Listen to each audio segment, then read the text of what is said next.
I see us. Oh man, here we are. I'm attacking Excellent. for their mainframe. Hello, Okay, I'm in. everyone. Enhance. Enhance. Enhance.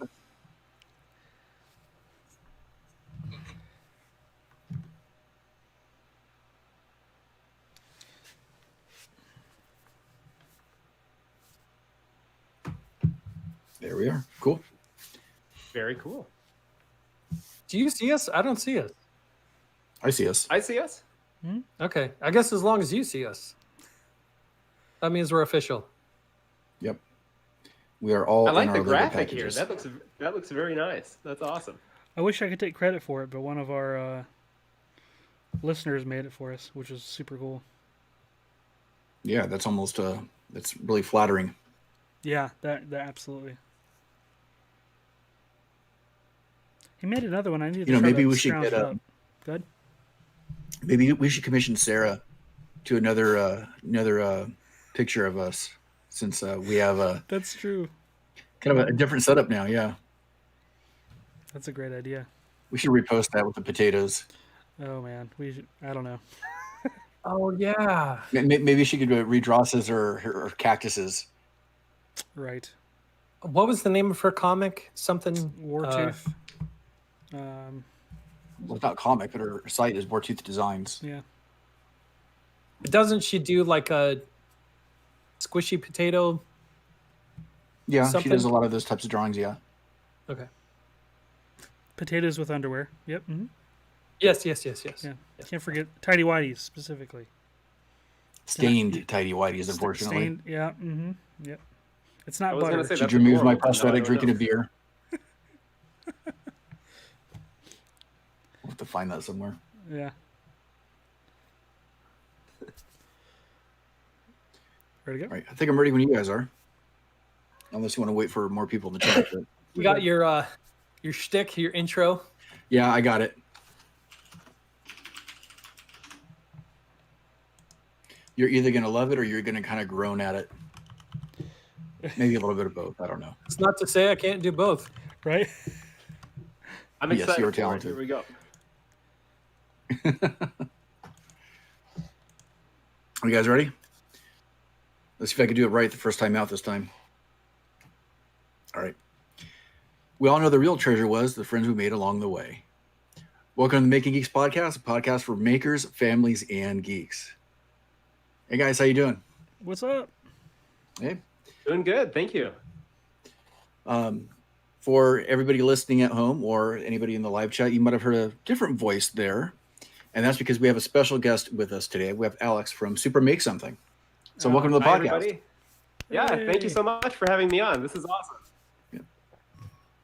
So usually we start out by just talking about what's going on for the week, especially because we didn't record last week. I had something to attend to and just didn't it didn't make sense to record. So what's everybody up to? Working on any projects? What's going on? My workshop is finally clean. I just finished today. Even like the nether regions of the shop that you kind of like ignore because you know it's like acclimated or accumulating like tons of dust and like random bolts roll over there, and it's just like where projects go to die and hide. Donovan knows what I'm talking about. Yeah, you know what I'm talking about. Yeah, those nether regions are special. The nether regions, yes. I scrub them and sanitize them, and they're ready to go. They're But you still miss the red spot on the cabinet behind you. that is a feature that will not disappear. Until you physically, if you visit my house, you can paint over that red spot because I know it irks you so much. No, I want to highlight it. You can use it like as a VR target or AR target true. or something. That's true. Yeah, a lot of people ask me like who I murdered behind me. It's just spray paint, or that's what I tell people at least. But yeah, got things reorganized. I've got a bunch of like Harbor Freight bins up here that you can see like little ones, and then I have some bigger ones on the side with like labels that I stole. I stole my label maker from my daughter, which was super fun. And then today I got a dust collector for the first time installed in the shop, so that's exciting. Besides like a shop bot or excuse me a shop vac, which does a decent job, but it's not quite the same. So that's what I've been up to. Just shop projects. How about you, Donovan? I have been working on my House of Ulrivi doghouse. My Legend of Zelda doghouse that I've been making. I got some flooring for the inside because I decided to completely finish the inside of the doghouse like I did with the inside of the playhouse. And so I'm going to have flooring. I'm going to have walls. I'm going to put pictures up. It's so much, it's so much extra stuff to put into this doghouse that most people will not see the inside of, but I want to make it as cool as possible. So there's going to be like little picture frames like in the game. I'm going to have pots. I'm going to have like the dog bed is going to be the bed, little cabinet with like doggy treats and stuff like that. Are the pictures like That's dog awesome. fancy, like centerfolds, or what? Like, what are they? Oh my gosh, I should. Yes. Yep. That's exactly what they're going to be. Yeah, I knew it. And then today I was talking to Captain Chaotic, and he gave me the idea of carving out, well, cutting layers to shape it, but carving out the egg, the windfish's egg from Link's Awakening with the opening and turn it into a little dog bed. So Oh, that would be so cool. I now have an extra small side project to go with this big project. This is why it takes me 4 months to make a video. It's terrible. But I'm going to have a little windfish egg dog bed for the inside of the house, and then a full size dog house for the outside of the house. So I've been busy. I come home from lunch. I set my stuff up. I make 2 cuts. I take my stuff down, and then do it again the next day. So it's slow progress, but it'll get there. It'll get done. Has there ever been a dog in Legend of Zelda? Anything? Like, Well, Chomp Chomp is pseudo dog. There's been a fox. That's a crossover. I don't count that. Okay. I mean, yeah, but I don't know. And It's a stretch.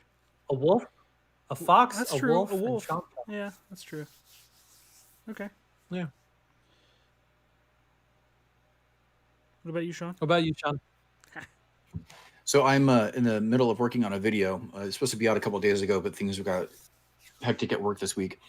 I made a table for my Glowforge, basically, with caster wheels and stuff. We could roll it around.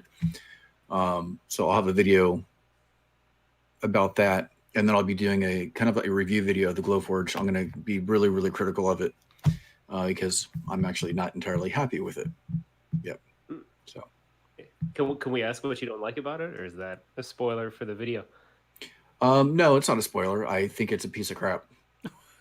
In terms of their ecosystem and the software, the machine itself is really well built, but man, I swear I could get better cuts out of my K40 that is a fraction of the price. The only reason I got the Glowforge is because my wife wanted a little bit more of a turnkey solution, which it is in a lot of ways, but it's been frustrating for her, which I think is really interesting. It's not doing things as simply as advertised. There's issues with the camera. So I'll say just this one part, because I think this is the first frustration that I encountered, and it's still a frustration a little bit, is the entire system operates off of how the camera sees the workpiece. And when you place an image down, it's more of an approximation based on the software and the camera than the actual physical place. At least that's the way it seems. And the further away from the middle that you move, the less accurate it gets. And in their documentation somewhere, it says that it should be within about 1/4 of an inch of accuracy. 1/4 of an inch? Are you kidding me? That's a lot. Yeah, that's a lot. I'm like, what the hell? So can you recalibrate it at all? Or Yeah, so I perspective distortion at the edge? Or yeah, what so is I what is recalibrated the issue? camera, and it was a little bit better, but it's still not as accurate as a machine like that should be, at least in my mind. And their camera calibration test is still fairly new. I think they even called it like in beta. I'm like, how do you not even have that to begin with? And you can't. So like on the K40, Alex, I don't know if you're familiar with using like that type of laser. But Yes, yeah, I have one in my basement. So perfect. Team K40. Yep. Yeah. So you know that when you set up a piece, you usually do a test fire in like the upper left-hand corner or wherever it is to basically say that that's going to be your 0. You can't do a test fire. You can't do a manual test fire to know where it's going to start. And they should allow for it. They have a way to build it into their software, and it would make things so much easier than depending on their stupid camera. Does it not like start at least in a corner? Is there like a homing switch or something where it would just travel to, and then it starts from there? Well, I mean, you could pick for the thing is that you can pick where it cuts on the board. That's really not the issue. The issue has to do with alignment. So if I was to cut a shape and wanted to engrave something on that same shape, I can't guarantee that it's going to be exactly in the middle because the camera has a certain distortion to it. It looks like it almost has like a fisheye type lens. I was about to say it's probably fisheye, yeah. Yeah, so I mean there has to be some sort of compensation. Yeah. There has to be some sort of compensation for the distortion of the lens. And whatever, formula they're using for the distortion, I think needs to be adjusted somehow. Or maybe they should use like multiple cameras and like stitch the image together in software to get more accurate, Or just let people have a little bit more manual control over it. I mean, because the machine is so well built. I can't complain about the machine itself, but it's the software behind it. And maybe this is a point of conversation for later, but you guys heard about all the media press about the Cricut thing with when you're bringing a paint plan. Well, Glowforge already essentially has that, and it's a little bit frustrating that everything is so web-based and they have direct access to your machine. They could dial into it pretty much from any time.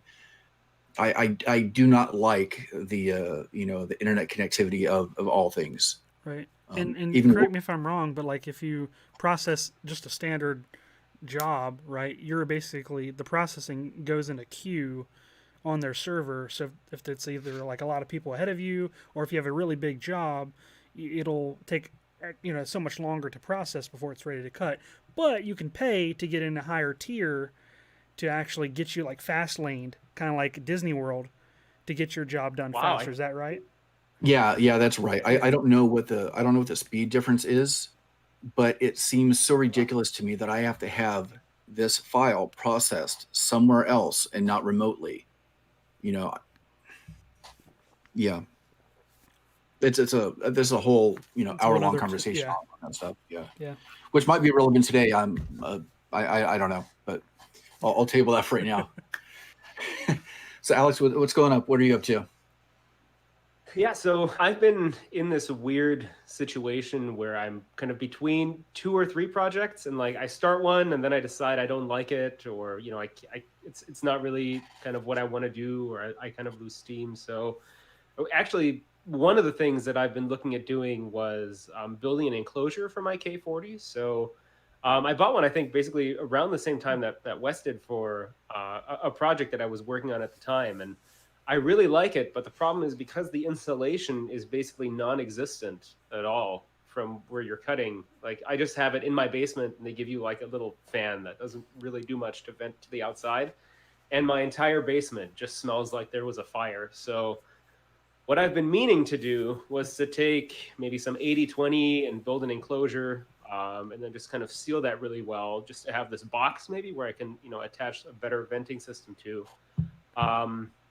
So planning that, and then there was I guess what I wanted to do is I wanted to make some photo lights with a CNC machine that I recently got, but then realized that based on the capabilities of the CNC machine, basically cutting out all those parts would take much longer than I would basically need to invest of just buying a set of photo lights. So now I've moved on to a third project, which is making a robotic actuator. So it's kind of a follow-up to my Stream Deck that I built. And my idea is basically like I want to start making these kind of like larger projects, just because I don't publish kind of as frequently as other people do on YouTube. So what I like to do is kind of make like a bigger standalone project, and then hopefully that'll be either an enabling technology for me, later on for a project later on down the road, or just help somebody basically build a project themselves. So Basically, what this is like a kind of a nicer version of a servo motor that this video is going to focus on, or this project's going to focus on. And then I hope in the future, to be able to say, okay, like I took 6 of these, I built like more than I did as shown in the previous video, and then maybe make some cool stuff with it. So I have some ideas for like a robotic camera arm, maybe, or kind of various other kind of like automated stuff. So I think that's finally the project that seems to have stuck, which is good. So actually tomorrow I have a day off from work, so I'm planning on kind of doing a dive into that, starting then over the weekend, and I guess fingers crossed I'll make some progress. So I think I went out of order a little bit, just because we have a lot of listeners who may not know who you are. So maybe if you could do like a brief introduction too of Sure. what you do, what you're known for. Sure. So yeah, I'm Alex. I'm from the YouTube channel Super Make Something, and it's a YouTube channel that kind of focuses on making these DIY projects involving 3D printing, electronics, robotics, and anything kind of like maker technology related. And it kind of serves as a blog and an outlet for some of the creative projects that I want to do. But then also along the way, by making these videos kind of stand alone, I hope that other people find them useful, educational, and maybe learn something, that they didn't know before, or maybe learn something about a technology that they didn't know anything about, and hopefully encourage them to get started. So. Very cool.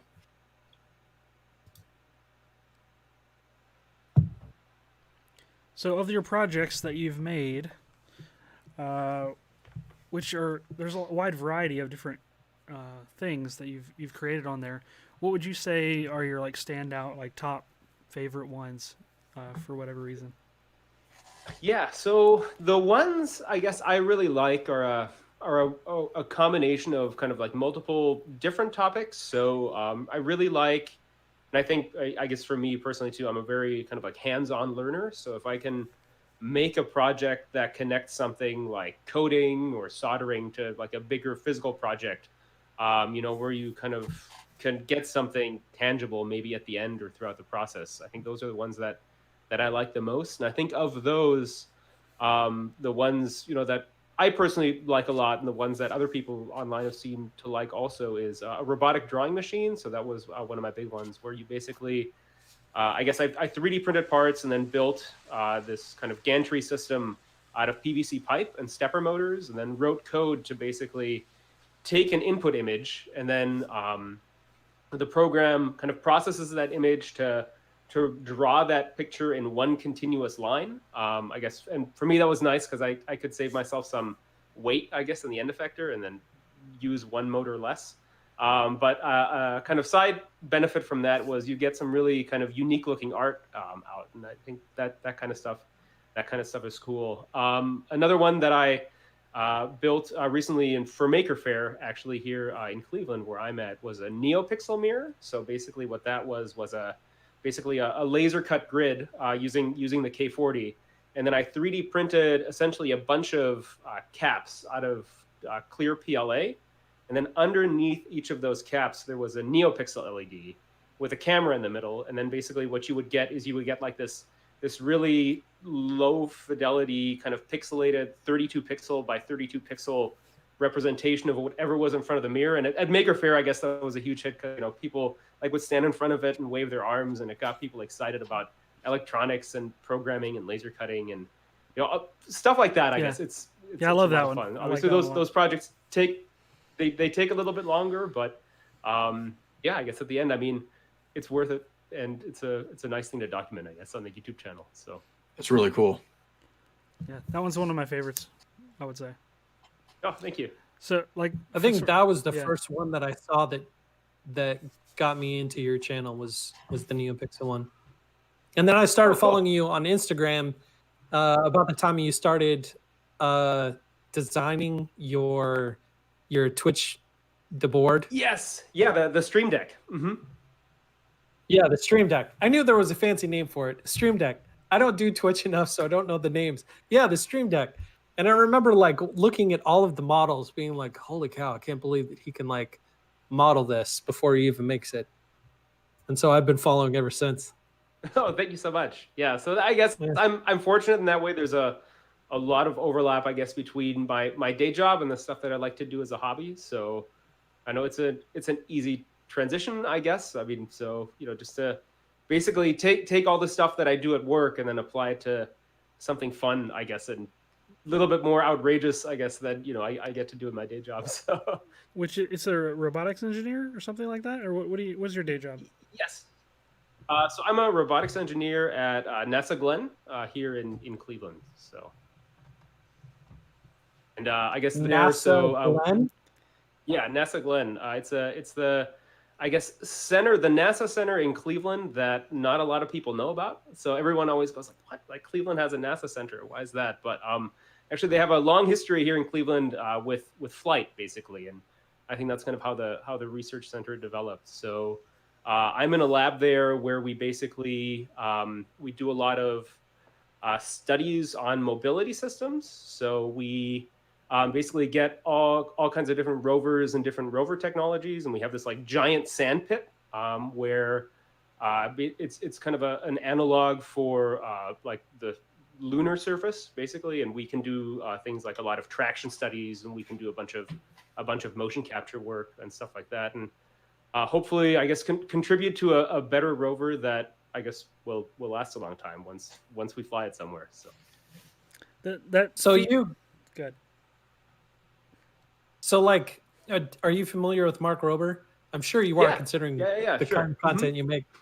Like, is it because he talks about a lot of what he did at NASA on his, various videos that he's done? Is that kind of the same thing that you do? Yeah, I think so. Based on what I see, so I know, I guess from his videos, he seemed to work a lot on the Mars rovers out at JPL. And JPL is kind of like of the NASA centers, they're basically the ones that kind of direct the missions, or I guess have historically directed the missions a lot to kind of develop and fly. Like the newest Mars rover that just recently landed came out of JPL. So we do a lot of support work for that. So basically different types of tire technologies and characterization studies and things like that. So. Jeez. I turned my boss into Santa Claus for Christmas. That's what I did at my job. Gosh. It kind of feels that way sometimes where we have a guest on that, the work that they do is kind of like over our head. So we're just kind of like, okay, where do we go from here? I guess I know. Mostly we just play with robots in a giant sand pit, basically, and we hope we don't break them. So actually, this is kind of fun. So a couple weeks back, we actually got one of the flight spares from the newest Mars rover, one of the spare tires, basically, that didn't quite make it on the rover to Mars, but we got it into our lab for testing. And we all came over. It came in this like really nicely packaged box, and we go over and we all hold it, and they're made out of titanium. It's so cool, and we're all taking pictures. And then somebody says, "You better not drop that." And we go, "Yeah, why?" And they're like, "Because that wheel cost $200,000." And then all of our eyes got really big, and we put it down really fast just because we were afraid that something would happen to it. We'd be liable. So actually, if you check out my Instagram, I think you can see a picture of me holding it. It's pretty big. That was one of the things that surprised me when I first started, was how big the Mars rovers were. So here, can I screen share? Does that work? Yeah, Screen sure. share on YouTube or... Now, for the audio listeners, it might not be quite as compelling, but for the video, That's true. That'd be cool. Let's see. This looks work. Can you guys? We'll give an audible reaction for the no. audio listeners. It breaks my Can you thing. guys see that? Oh, it's broken. Yeah. No, I can see it. Oh well. Nice. Now how do I is stop huge. sharing is the question. It's really big. Yeah, I mean, this is like the size. Basically, the Mars rover is the size of like a Corolla. That you would drive around. It was really impressive when you see people standing next to it. Just that, I guess they launched something that big at another planet, and it successfully made it there, and now is driving around doing science. It's cool. Yeah, I mean, it's funny because when you see the Mars rover on Mars, we really don't have a good size comparison. You know, Right. Yeah, exactly. Yeah, I mean, because I'm thinking it's like a little RC car, but no, it's a lot bigger than that. Yeah. Oh, looking at the stream, I think I just broke your stream. I totally It's back. apologize. It's Oh, back. no. It should go back. Okay. Wes can always fix it. We're good. Yeah, we'll fix it in post. So actually, in terms of jobs, I guess, so this is always weird, like going on a show, you know, and you try to do some like background research on the people that are going to be on the show with you. You kind of feel like you're stalking them, which is kind of creepy. But I've noticed, like Donovan, like you wear an Imagineering shirt like a lot, I guess, in a lot of your posts. If I saw that correctly, I guess what do you do, or what? Did Oh, you are you used to talking do about if you're, like, my talking about Disney? it? Oh, Yeah, you mean Disney that? shirt? Oh, back when I worked at Disney? Yeah, Oh, okay. back, yeah. Uh-huh. No, I was an animation intern down in Orlando. I wasn't an Imagineer okay. because I'm not an engineer. I'm just an artist. So That's cool. Wow. What did you work Yeah. on? I guess, are you allowed to say, or? I worked on Lilo and Stitch, Brother Bear, Treasure Planet, Atlantis, and Home on the Range. Wow. Yeah. That's really cool. Super cool. Yeah, not landing something on a different planet cool, but it gets me by. I just looked at the wheels, so I didn't land the rover. The rover landed. But what you about touched everybody the else? wheel. I guess, yeah. I touched a wheel. Yep. Yeah. So what does everybody else do? I guess now I'm just curious. I'm a high school animation and computer science teacher. Okay. Very cool. Very cool. Very cool. What languages are you guys teaching in high school? Python and JavaScript. Nice. Okay. Very cool. Let's see, and myself, my previous background is I was in the Navy and did some computer repair stuff. I worked at Epic Games for several years as a game tester on a couple Gears of War games, Infinity Blade, which is a mobile game. I haven't done that in a while since our family started having kids. My daughter was born like during Gears of War 3's like crunch period, and that like Oh no. was very hard. Luckily, they gave me 2 weeks off, but after that, it was just like getting hit with a cement truck of work and like long hours. Like we did like 90 hours a week, Sure. which was Wow. insane. Up against like a 70-hour week, up against a 60-hour week with no like Wow. break. Like they would just not very. It's not just Epic. That's sort of it was like a industry problem, and it still kind of persists, unfortunately. But since that time, I started geeksmithing, and I was a stay-at-home dad. And now that the kids are in elementary school, Grant is in first grade. I've been transitioning to more and more geeksmithing stuff. Nice. Just making content and like little side projects for people and things like that. So That's really cool. Is it true what they say about game testers? I guess you read that a lot online. People are like, oh, like when you're growing up, did they say? oh, my dream is I just want to play video games all day. I want to be a game tester. And then you talk to people that do that, and they're like, I hate video games. Like I have to just go up to everything and just mash the A button. The thing that they don't think about is like 90% of the time you're playing the game, it's broken because it's in development. Okay, that's true. Fair point. Yeah, That's true. so that's really frustrating. You're like, oh, I got a new level today. Okay, cool. Let's go in there. Oh, I just fell through the world. Or I just pulled out a gun and it killed a guy across the map for no reason. Or, when this guy runs by, it looks like a two-legged horse galloping because like his legs are all stretched out and it's like super freaky. Like the weirdest things, like Marcus Phoenix from Gears of War, he would like reload a gun and his face would get stretched out for no reason, and just like random stuff. And so yeah, it's great when it's at the end of the project, and it's not horrible. It's not like torture or anything, but it's not as glamorous as like the old ad that had like the two kids like sitting there and they're like, hey buddy, like their supervisor, like the female supervisor, comes up like, hey, you got that level finished up? Oh, not yet. Like that stupid. Tell them to tighten up the graphics on level 2. Yeah, tighten up the graphics on level 2. Exactly. Yeah, because the tester has a lot of say on that. And my mom said I'd never do anything with playing these video games. games. Yeah, high five. Yeah. Exactly. Yeah, not like that.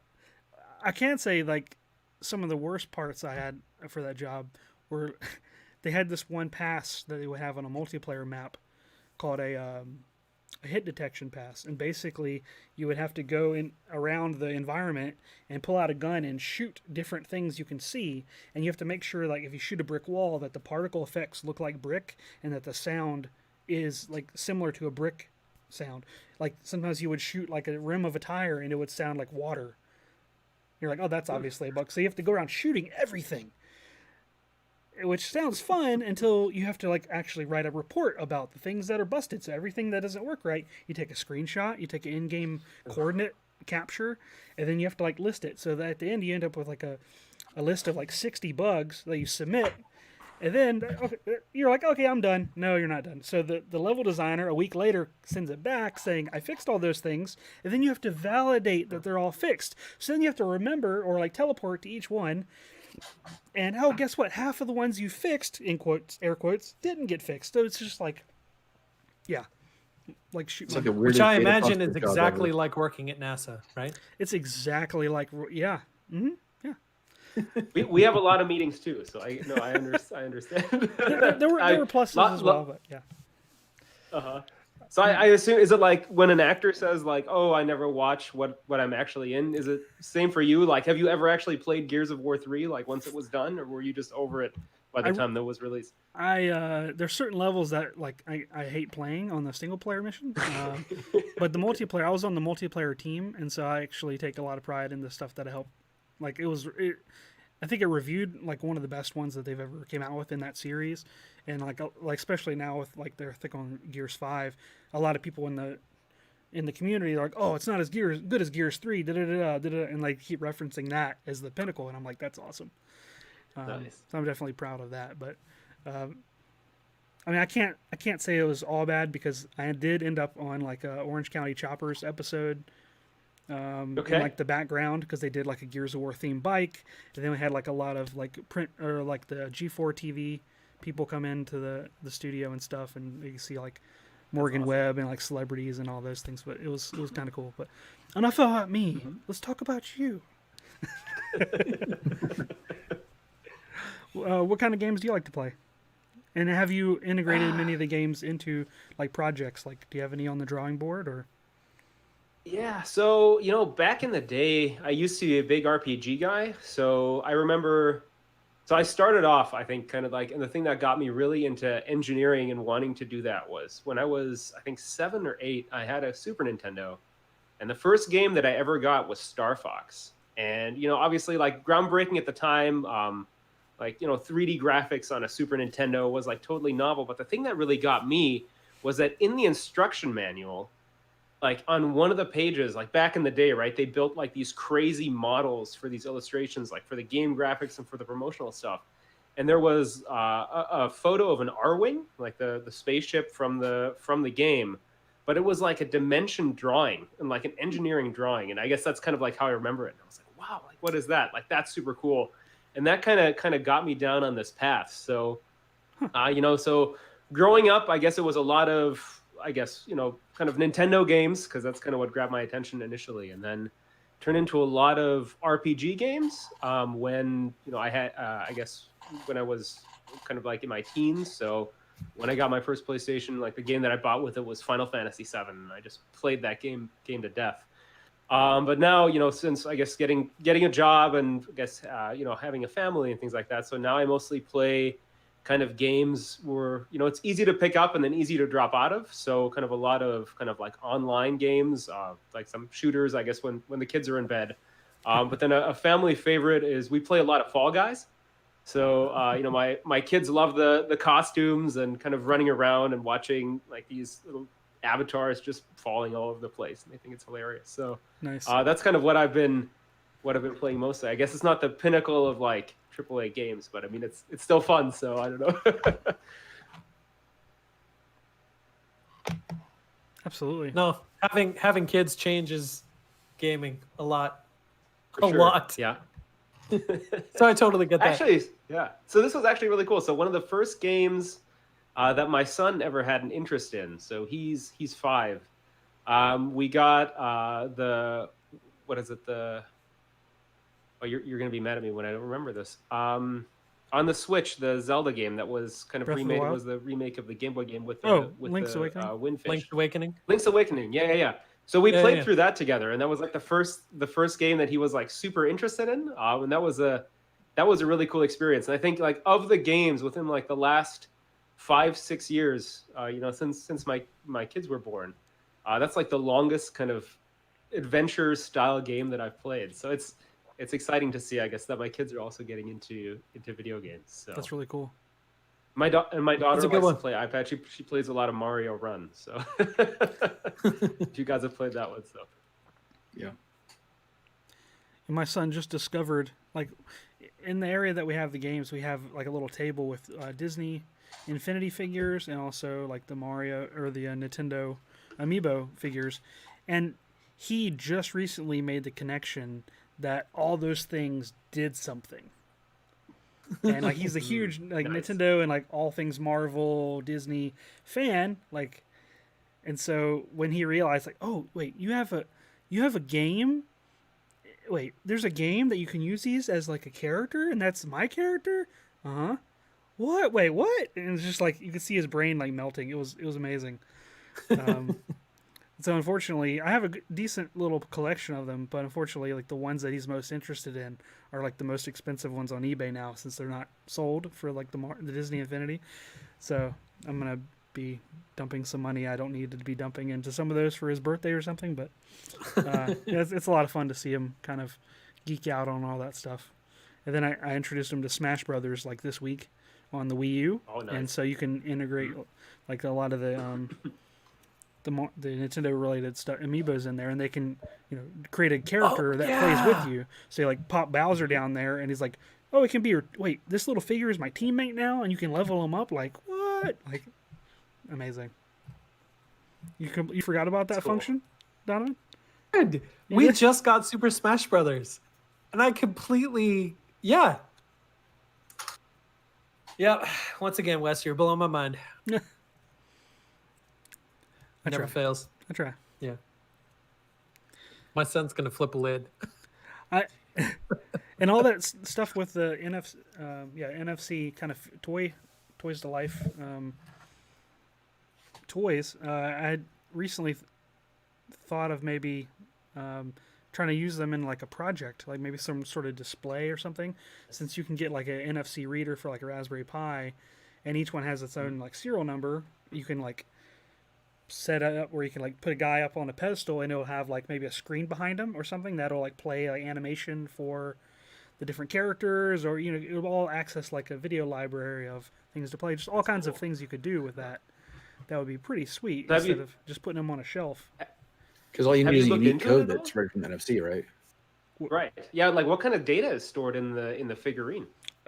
It's basic. Well, I think I just kind of briefly dabbled and Googled some of the stuff, and I was able to get a little app, NFC reader app for my Android phone, that I just set the like Boba Fett figurine on it, and it's like ding, and it said like a unique serial number. It's something that my That's phone really all you need. read from it. That's all you need. Yeah, just That's all have you that need. referencing a database of, this serial number is Boba Fett, so play the Boba Fett If videos this or number whatever. play video. Yeah, and I think you could make like a cool pedestal or a cool display. Like I've got like these little keychain projectors that I bought from Brookstone on clearance for $15, and I bought 4 of them for like DIY projects, and I've used one of them so far, and I think that would be neat to integrate that into the base, so it like shoots. Maybe it's like a little cubby or a cubicle where like the that's a front cool is the idea. only open space, and you set them down, and it projects like the classic hits of Boba Fett. I don't know. I'm not sure exactly what to do, but it'd be cool. Like instead of just sitting static on a shelf. And I'm like, that's going to be added to my list. In the video file, you could even Yeah. like take it one step further and build like a little glitch into the video, so it kind of like flashes on. Yeah, exactly. That'd be cool. Wow. Because you were asking me about my Disney Infinity figures, I said I have a plan for them too. Yeah. Luckily enough, it's not exactly. good. It's not even close to what you're saying. All so right. Good. mine's a lot more analog. Analog is good. Yeah. Gosh, So what is- I guess I have electronics to and ask. coding and stuff like that is something that I am not good at all. So it's always inspiring and Yeah, I'll just leave it at inspiring to see people that can like do stuff like that. Like between you and Wes, it's amazing. It really is. I admire that ability because I do not possess it at all. Just gotta try, So man. Alex, I'm looking at your catalog of videos here, and you have like so much impressive stuff. Do you have a favorite build or favorite video project that you put out? So, yeah, probably. So the drawing machine, I think, probably ranks up there. Just because that was like, I guess the ones that are always like a big hit at the Maker Faire, I think I like just because those are kind of the ones that are easy to display and also, are, I guess, good for getting people to interact with the exhibits and start talking to you about it, I guess. And that's kind of one of the reasons, or one of the things, I guess, that I aim to do on the channel, is to kind of introduce people to these various topics that they think, would be hard, maybe like coding or electronics. So like any project where I either get a lot of comments or maybe a lot of feedback, like at an in-person event, those are always the best because you can see, when somebody's really excited, like you'll tell them something and that, like a subset of those people that you talk to, they're actually going to go run off and maybe go buy an Arduino or go into, I don't know, 3D printing and look that up. And just, I guess to think that, I maybe helped somebody like discover maybe a new passion or something, or, have them kind of go out and make something now when they thought it was maybe too hard before. Right. I guess that's personally really rewarding. So whenever that happens, I guess those are the kind of projects that I love to do. Like a maker. So what are you going to make for the next Maker Faire? Yeah, so that's the question. So for the for the next Maker Faire, I hope to have the robotic. I guess so. My current project is a robotic actuator. So I'm hoping that by the time the next Maker Faire rolls around, I'll have a couple of those, and maybe do something cool either with like a robotic arm or something like that. So I've seen a couple cool projects where people have made like this Arduino bartender, I guess, where it's like you have like an Arduino and a bunch of valves and a conveyor belt, and that's cool. But obviously, probably at the Maker Faire, they're probably not going to let you have a bartender. But if you have like a snow cone maker, snow cone maker. That's right. Huh? That's right. A snow cone maker, or maybe something Yeah. that like a robotic vending machine or something, where you have like a shelf of like Cokes or whatever, and then somebody like pushes a button and the robot arm goes and grabs it. Like that would be something cool, something fun to start the conversation, I guess. Ice cream sundae builder. COVID safe food dispenser. That's right. That's right. Yeah. So I guess what are your like mediums of choice, I guess, for each of you? What would you guys say you use the most in your projects? Or I guess what do you like using the most in your project? In terms of materials or tools? I don't know either. Whatever you guys think.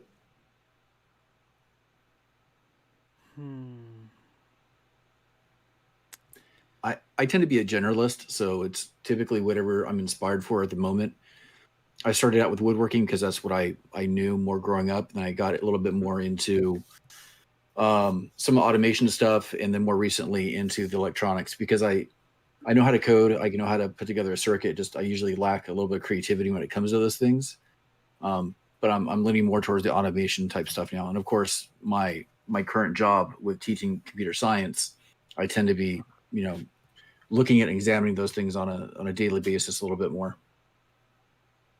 Cool. So I'm all over the place. Yeah, that's really hard for me to nail down too. It's definitely not woodworking.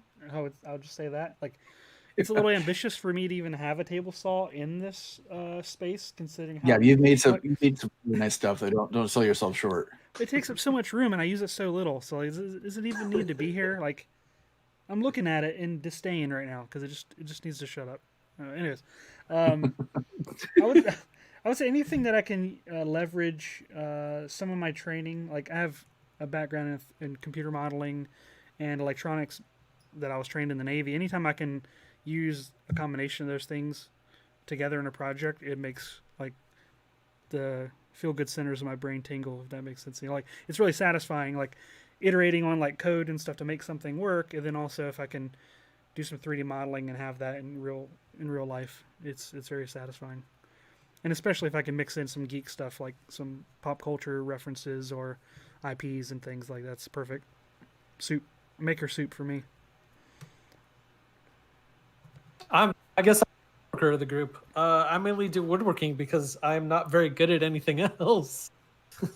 I mean, I'm trying to get into things like modeling and electronics and programming and stuff like that. But I'm not good at 3D it. modeling, right? Yeah, 3D modeling. Hand So modeling. like, yeah, Like David Duchovny, right? yeah. that's Right. right. The hand model. Hand model. So I mean, I learned woodworking from my dad, and when I initially started my YouTube channel, it was all woodworking. Everything is geek themed. Most everything is Legend of Zelda themed because I can't get away from Legend of Zelda because there's so many good ideas that come into my brain because of it. But I had an Ender 3D printer because I wanted to get into 3D printing. That died, so I just got a new 3D printer. I just got a CNC because I want to learn how to CNC. So I just cut circles before we started filming. So it's a start. I saw your setup on Instagram. So did you get it working? I guess does it work pretty well now, your CNC, or? Oh, it cuts circles like a champ. Oh, That's good. Because yeah, it's the one thing that I need right now because on Ulrira's, is that how you say it? Ulrira, Ulrira. Anyway, the purple house in Link's Awakening. So we were trying to figure out how to do the bamboo style roof that's on the top of the house. And so I got some flex plywood, bendy board that they call it. And so what I'm doing is I'm cutting 4-inch diameter circles and then cutting the flexible plywood to bend around the circles to make it look like, and then I'll paint it to make it look like that bamboo style roof that's part of the game. So I have these tools, and I also have a K40. It's been out of commission for years. But I have these tools that I'm trying to learn how to use and be proficient with them. But at the moment, I'm mainly the woodworker. I'm the woodworker. Very nice. Yeah, I maybe one day I'll be in everything. Or I started off with woodworking and trying that because I had a little bit of a garage where I lived when I first started the channel, and man, I have to say woodworking is very hard compared to 3D printing. Like you basically, at least for me, I mean, you basically get one shot to get it right, and wood is kind of a material that does whatever it wants depending on the grain. So, when I try to make picture frames or anything like that, it's always not a very square picture frame. So I think for me, anything, I guess, that is cleaner, I guess, just given the space that I have now and kind of is accurate is my weapon of choice. So again, laser cutting, big fan of laser cutting, and 3D printing. Just because those are, aside from the smoke, I guess, that fills my basement when I use my K40. It's pretty clean. So laser cutting is probably my favorite tool. Most frustrating tool, but also my favorite tool. Because that's what when I first started my YouTube channel, I also got into the Fab Lab that we have here locally. And the laser cutter was the one machine that I just got sucked into immediately and used the heck out of it. So, I mean, it's super satisfying, right? I think it's my favorite tool of choice right now, too. Yeah, you have like this blank sheet of material, and then 10 minutes later, you have a shape that's exactly what you wanted. I mean, it's great. So I have a question for you. That's a little not related to any of the stuff that we already talked about, but something I've been curious about since I've discovered your channel many years ago. And it's sort of like the origin of your name for your channel. Like, have you had any mix-ups or communication or anything relating to another similarly named channel as yours? Which I think, correct me if I'm wrong, but I did some research when I first discovered you, and I think you predated his naming scheme for his channel, and I'm just wondering if there's any backstory or anything that happened or anything. I'm just curious. And if Yeah, not, I'm you gonna know, make I up wish some I could. just to have some maker beef because there's not enough drama out Yeah. there. I just want to stir up some. But yeah, For sure, yeah. So I guess so when I first started watching, I guess, or getting into YouTube, right? So the two big channels that I watched initially were Bob from I Like to Make Stuff, and at the time it was Drunken Woodworker. And again, kind of like starting out, like thinking, oh, like I can go to Harbor Freight, I can buy kind of these woodworking tools, and I kind of have the space for it. That seemed good. And then for me personally, right, like with I Like to Make Stuff, like I thought that was kind of a cool title. And then I wanted something with make in the title, but I didn't want to like limit myself to kind of one thing, like, you know, having like woodworking in the name or 3D printing, or, you know, because I wanted to basically keep it open to whatever was interesting to me. So then I thought, okay, like make something, like that's kind of like a fun term, but is maybe kind of like generic, I guess. So how can I spice it up a bit? So I'm like, oh yeah, let's do super make something. So I went with that, and that seemed pretty good at the time. And then I guess maybe about a year or two after I started my channel, David Picciuto, the drunken woodworker, I think posted a video, and he's like, well, you know, I'm getting bigger, and I guess drunken woodworker isn't necessarily family friendly enough. So then he changed it to make something, and I'm like, oh, okay. So I don't know if that helps or hurts me, I guess. Like when people search for make something, maybe like sometimes, I guess because he's pretty big, maybe sometimes YouTube will mix one of my videos in there, and I'll get lucky. But yeah, I have no idea. I guess how that started. I learned, I guess, that he's also from Ohio. I guess relatively close he by, is. but I've never Yeah, actually. That's another that's part of illegal. my actually met question. him, Yeah. So. Yeah. Yeah. So next time, I guess, if I ever meet him, you should be like, hey man, like what's going on? I love it. So. You're guess the I do have Super to say, Mario though, Brothers. You're not Mario Yeah, Brothers. that's right. You're Exactly. Super I'm Mario not the Brothers. Mario Brothers. Oh, yeah, that's right. One day you'll get your mushroom, Yeah, buddy. I don't. That's one day. One day. I have to say though, when people like rebrand their channel, that's always like super brave. I don't know. Plus, it's a lot of work, right? Like you have to go back and change all your thumbnails and Depending on all how that kind big of your stuff. channel is. Yeah. Yeah, Donovan wouldn't know anything about that. So what's the long game for you in all this?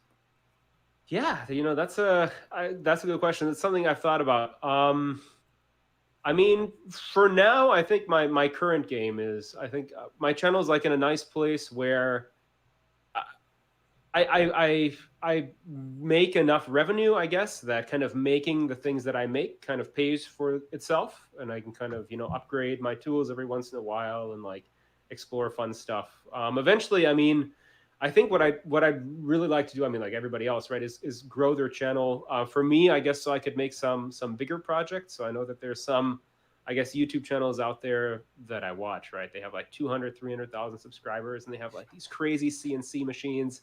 And then I sit there thinking, I'm like, man, if I had access to those tools, all the crazy stuff that I could make. So I think, I mean, in general, I kind of treat Super Make Something as kind of like a creative outlet and sort of blog that's also there to teach people. And I think at the moment, I guess I don't feel super pressured to like please the YouTube algorithm and come up with a new, you know, video every week or so. So I don't know if that maybe changes as you grow bigger. But for now, I mean, it just, you know, keep doing what I'm doing, and then kind of we'll see where it goes. I mean, if a cool opportunity comes by and, you know, somebody would say, hey, do you want your own Discovery Channel show? I'd be like, yeah, sure, I'll take that. But I mean, I don't know if that's in the cards. So for now, I guess I'll just keep making cool stuff and hoping that people watch. That's like a perfect wrap up of, you know, your goals for the channel. Is there a big project or thing that you haven't attempted yet, but you're thinking about maybe attempting? Ooh, that's a good question. I didn't know if there's like think, something like a dream project or anything like that. Yeah. So for me, I think the approach that I take with my videos is always that because my uploading is kind of sporadic, and, you know, there's kind of a long time between uploads, I like to really make the videos that I make kind of standalone. So the way I try to develop these videos is, you know, I basically kind of treat the videos like Lego pieces. So I'll kind of do like a little video on a topic, which is like something that I do in something called a basic series. Like I had one like how to set up a Raspberry Pi and kind of those kinds of things.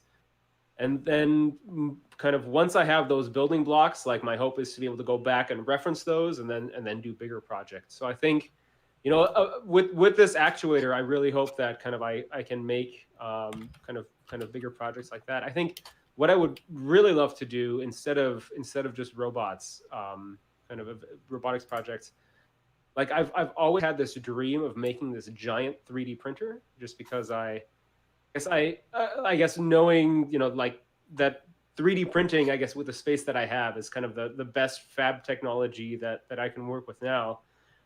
Just having like a huge version of that to really print like these big pieces for bigger projects, I think would kind of probably be my most immediate dream project. So, what do you mean by big?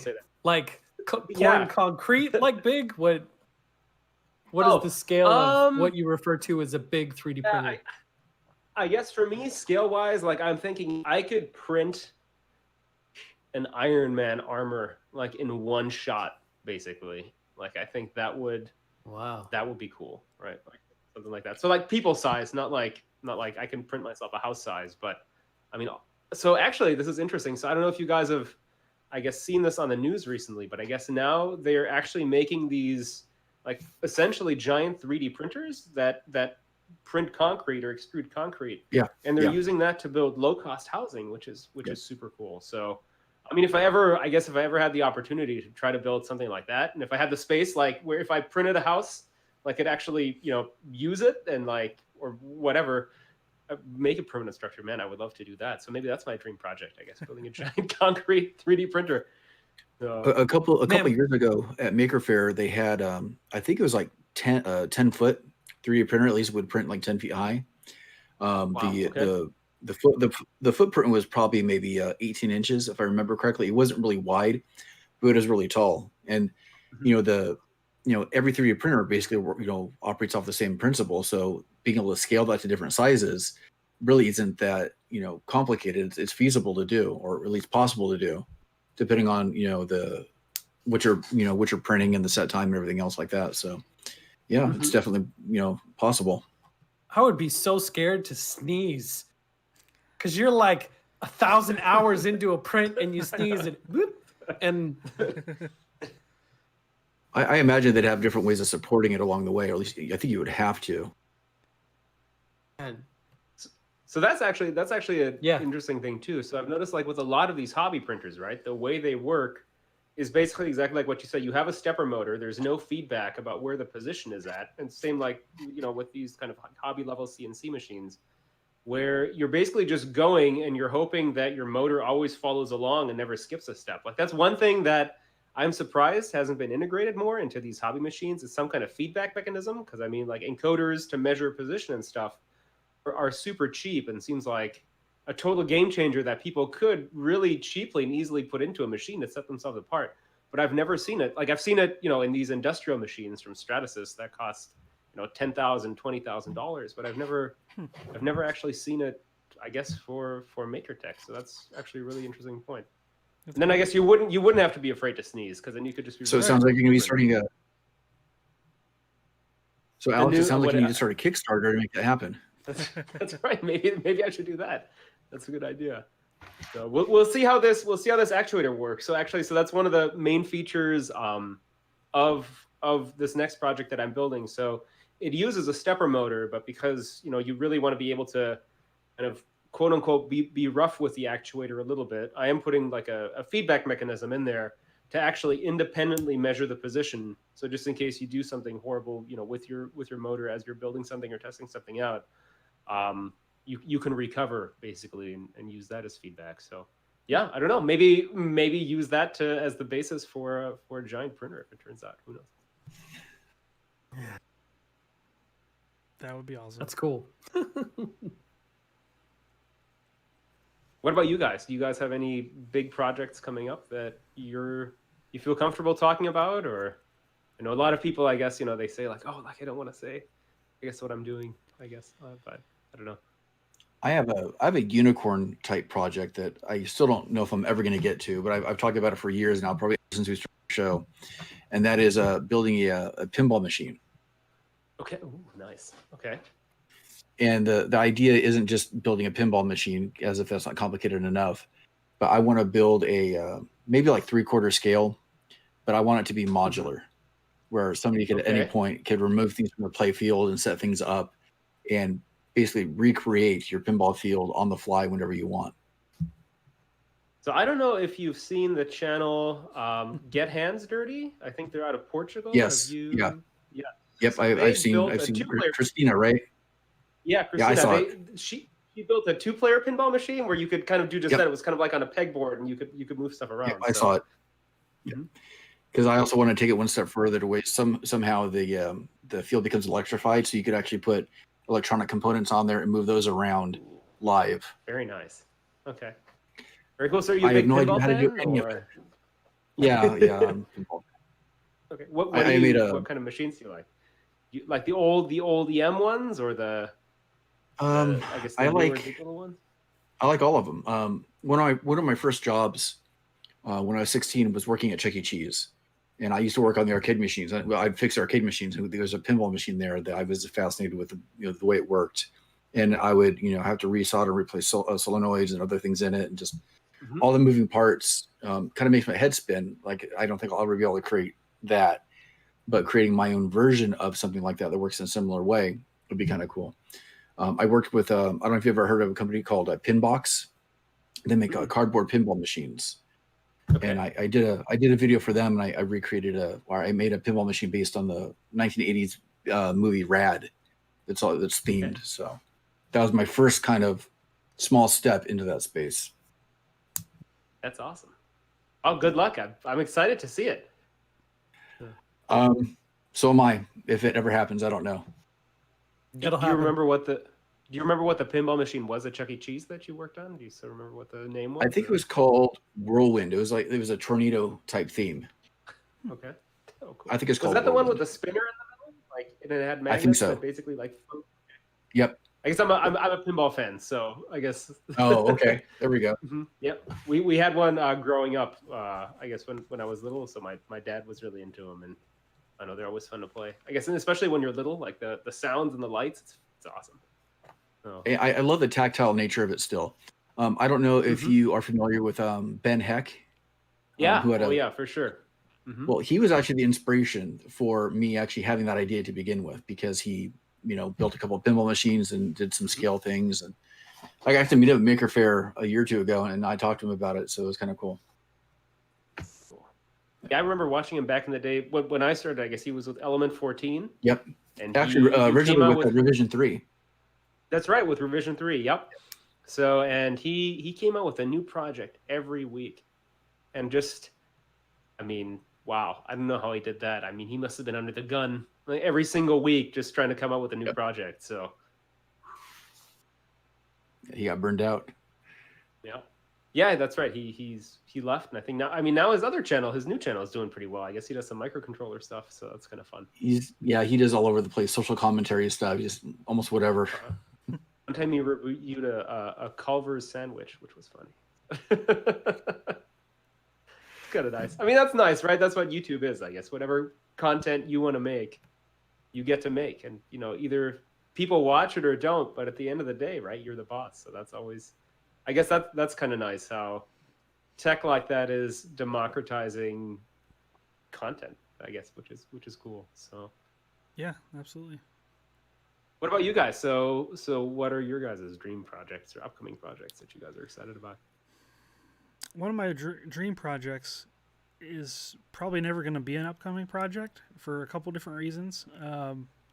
One is that my son is getting bigger every minute, so it makes the project less feasible to pull off. I think I mentioned it a couple of times in passing over the last 4 however many years we've done this podcast, but originally I wanted to build the main ship from Wind Waker, but using inflatable like vinyl material. Ooh, okay. Like to scale for my kid, where he would be Link in like a Link costume. But I have had the worst time trying to find a source for vinyl that you make like like a beach ball or a float out of, that where you don't have to buy like $3,000 worth of this stuff from China and have it drop shipped at your house. Like it's impossible to find smaller stuff, and like there is virtually no videos out there or no resources for someone to DIY their own flotation device using vinyl specifically. Like you could do like canvas where it's like coated, because there's some floats that are like the rafty kind of ones that are bigger, that are made of like canvas or some other material that are treated to be waterproof. But I wanted to have like a legit float one where like the different colors of the red lion, I think it's called the Red Lion or something, ship from Wind Waker, like the different colors are individual like pieces, almost like if you visualize like a pool noodles as the construction material. I could have probably done it out of pool noodles, but I wanted to do it with like the sewing or like it's really melting of the different seams and everything, and just learn that as a medium. I hadn't seen anybody create stuff out of that, and I think that would be really cool. But as I say, he's getting bigger, so that the scale of that ship is increasing the longer it takes me to figure this darn thing out. So eventually he's going to be an adult, and I won't have a... I was going to say, right, you have an upper limit for how big this thing is going to be. So, I mean, you can build it out of wood at you this just point. scale it to yourself. Right. Right. Like I've seen some, even constructing it, like I've seen some of the stuff they use to make the seams, and it's like an ultrasonic melter of some kind that melts it. But those are kind of expensive from what I've found, and they're just kind of hard to find like a DIY kind of level of making stuff like that. And so it's a dream project. Every 6 months I'll Google stuff, and I think I'm a pretty good Googler, but that's like stymied me for so long. And like every 6 months I'll go back and like, oh, let me see if I can find some more. Maybe it's the terminology. And I've like reached out to like plastics manufacturers in the US, and all of them, for whatever reason, like their website's like, we have every kind of plastic or vinyl that you need. I'm like, do you have this specific kind for beach balls or whatever to make my? Oh no, we don't have that. Oh no, we don't have it. And it keeps perpetuating, and so that's mine. One day though, when you find it, you'll be ready. Right? Right? I mean, yep. I did all the research. We'll see. Knowing is half the battle. That's right. Yep. Norman, I how live about in a two-story house, and the second that we bought this house, I wanted to do this project because most two-story houses have that little closet that goes under the stairs, and sometimes they finish it a little ways back, so you have like a little nook where you can like have storage or whatever. For some odd reason, ours, they finished it all the way back and then over and under the stairs.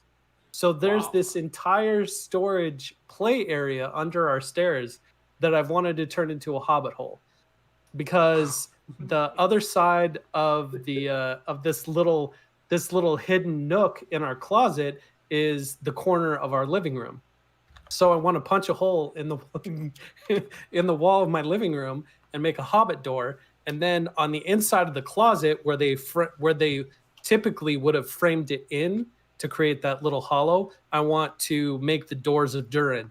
So you have the doors of Durin to go for the big people to go into this little secret area through the closet, or you have the kids that can use the hobbit hole in the living room. My house, if I ever sell my house, it's gonna be the weirdest listing that anybody around here has ever seen, because I'm gonna have like Legend of Zelda backyard. I'm gonna have a hobbit hole in the.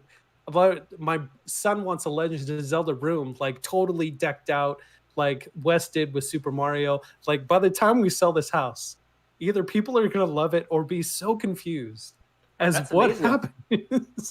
Think of the photos in the listing, like how cool that's gonna look. I mean, at the very least, right? You'll get a lot of foot traffic and people checking out the house. So. Oh yeah, a geek has to buy this house. I mean, there's no other option, because the stuff I'm building in the backyard, it's gonna stay in the backyard. We're not taking it with us, and everything I'm doing on the inside is obviously permanent. So a geek has to buy this house. There's no other options. So how are you doing those structures in the backyard? I mean, how are you handling the weatherproofing for the various seasons? That must be tough. I mean, it's literally like seeing the photos of what you're building. I mean, you're literally building a miniature house. Yeah, I am. And it's great. So It's finished out. It's not insulated. Wow.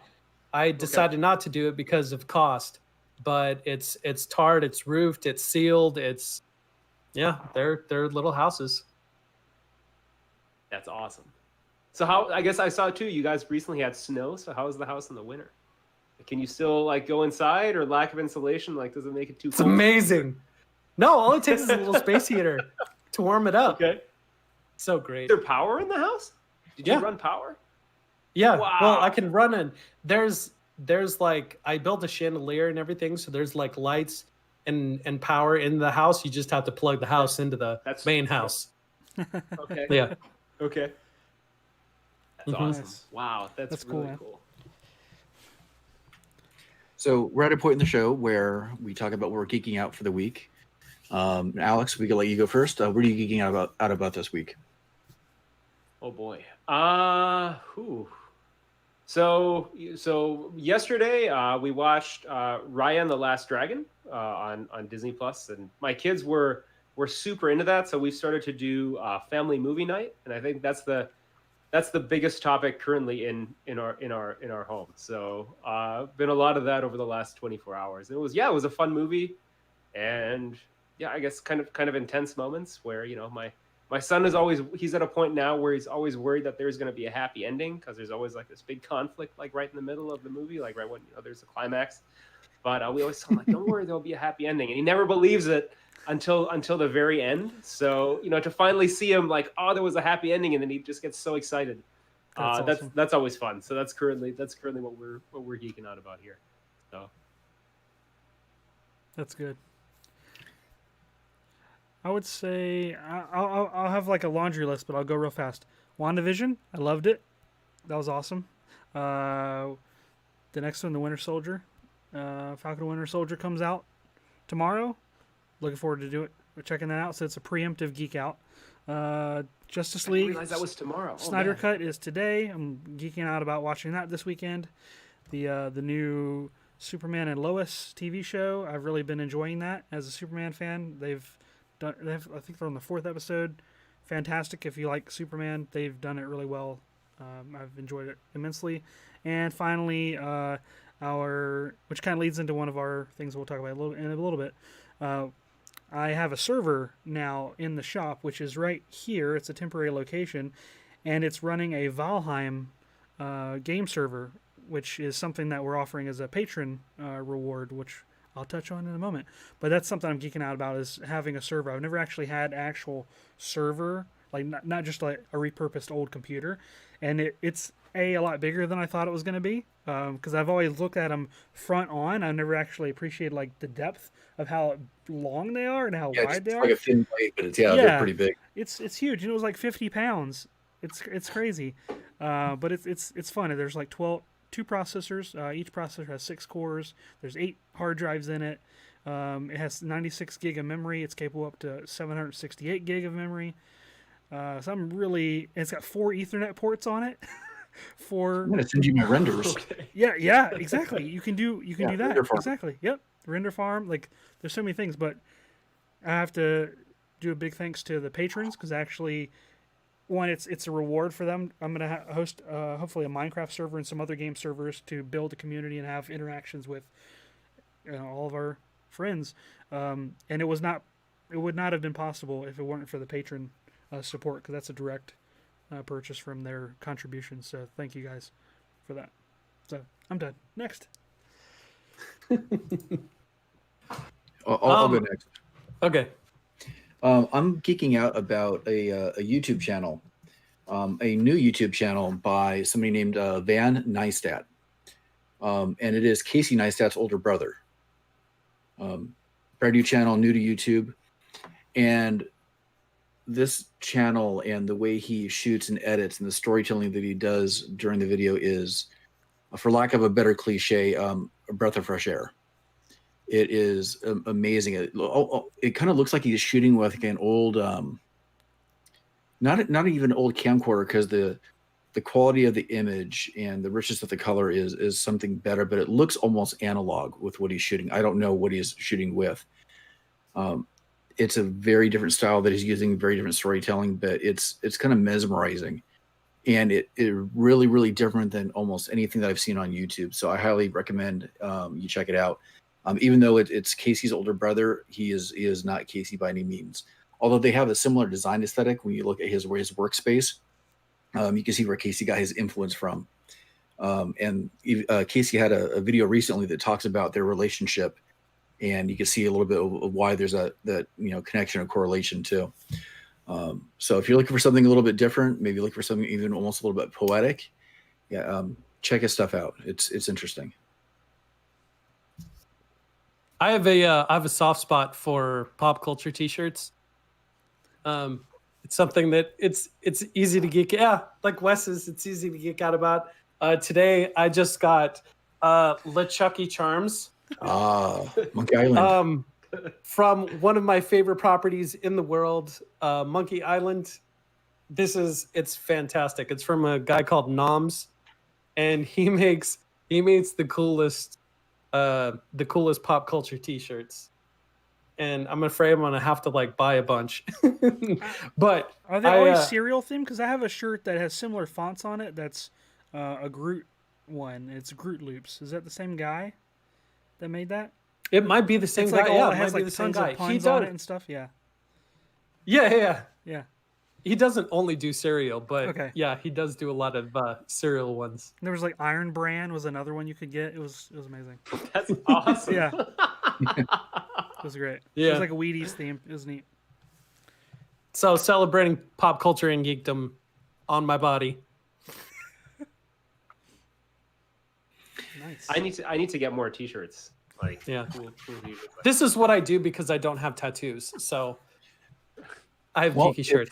If anybody in the audience needs more T-shirts, we have Making Geeks T-shirts now that you can find from the merch link on our website. And yes, we have a website, makinggeeks.com. And on the homepage of that site, you could listen to all of our past episodes. On the contact page, you could get a hold of all of us and make suggestions for the show. Maybe other guests you'd like to eventually see. And then, of course, we have the merch page that I mentioned before that we have some Making Geeks products that we'll be adding more to soon. So be sure to check that out at makinggeeks.com. And a additional bonus for patrons, if you're a patron, you get a discount code for the merch store. I believe it's 10% off, which is cool. And it leads into our patron section. So thank you guys for being patrons. If you want to be a patron, go to patreon.com/makinggeeks. You guys help keep the lights on. Guys and girls help keep the lights on here at the show and allow us to do fun, interesting things like buy servers to host video games for you guys as well. So thanks, including to our top patrons, Square Splinter, Clinton from C3D Prop Shop, and Jordan Rimple. Thank you guys so much. And we're all active on social media, so if you want to come check out our various random projects we may be working on at any given moment, Sean, you can find over at Geek Builders. Wes, you can find at Geeksmithing. You can find me at Once Upon a Workbench. And where do you want to point him to? Besides YouTube, Instagram and Twitter are where I hang out mostly. Both of those, I'm super make something. So stop by and say hi. Yeah. Always, I guess, the places where I post behind the scenes footage and ask for help, I guess, or input when I don't know what to do next. So please stop by. And you can find new episodes of the show every Saturday on your favorite podcast player of choice. So from all of us to all of you, have a fantastic week. Thanks, Alex, for joining us. It was really fun. Yeah, thank you. Thank you so much for having me on. So it was a great time, and it was awesome finally getting to chat with all of you guys live and in person. And I just want to add that we're also going to do something new with this guest. We're actually having him back next week for a special episode.